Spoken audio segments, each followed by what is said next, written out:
ஒரு தியேட்டர்ல படம் பார்த்தோம்னு சொல்லும்போது கொஞ்சம் நல்லா தாங்க இருக்கும். நமக்கு இருக்க இத்தனை வேலைக்குள்ள ஒரு தியேட்டர்ல போய் படம் பார்க்கிறது கொஞ்சம் ஸ்பெஷலான விஷயம் தான் இல்ல. ஆனா அதே தியேட்டருக்குள்ள நடக்கிற மென்ஷன் பண்ணி சொல்லக்கூடிய ஒரு சில சம்பவங்களை பத்தி தாங்க பேச போறேன்.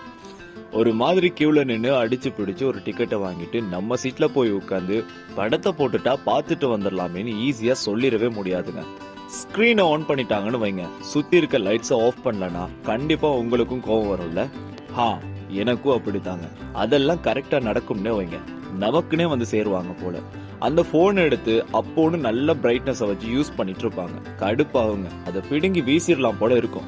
யோ, கொஞ்ச நேரம் அதை உள்ள வச்சுட்டு படத்தை பாரியா இல்ல வெளியில போயிருன்னு சொல்ற தைரியம் இல்லாம சுத்திட்டு இருக்கேங்கண்ணா.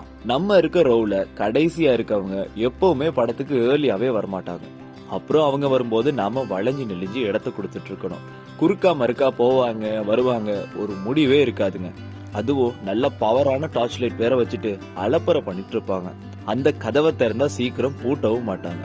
வீட்டுல மாதிரி பந்தா பண்ணிட்டு சத்தமா போன் பேசிட்டும் இருப்பாங்க சிலர். இத்தனையும் ஒரு நெருப்பா மனசுக்குள்ள ஓடிட்டே இருக்குங்க. சில நேரங்கள்ல போக்கஸே இல்லாம அந்த படத்தை பார்க்க வேண்டியதாகிரும். இதுல சம்பந்தம் இல்லாத சீனுக்கு லாஸ்ட் ரோல இருந்து கத்திட்டும் இருப்பாங்க. ஆனா அதுவும் நல்லா தாங்க இருக்கும். இன்டர்வல் வந்துட்டாலே அந்த பாப்கார்ன் தாங்க. ஆனா அது அநியாய விலைக்கு விக்கிற போதாங்க, ஏன்டா இப்படி பண்றீங்கன்னு இருக்கும். இதனால தாங்க வெளியில இருக்கிற முறுக்கு மிட்டாய் எல்லாம் உள்ள கொண்டு வர வேண்டான்னு சொன்னாலும் நம்ம பசங்க டெக்னிக்கலா கொண்டு வந்துருவாங்க. இப்படி எல்லாம் குட்டி குட்டி தியேட்டர் எக்ஸ்பீரியன்ஸ் இருந்தா தாங்க அந்த படமே ஃபுல்ஃபில் ஆகும். கரெக்ட் தானே?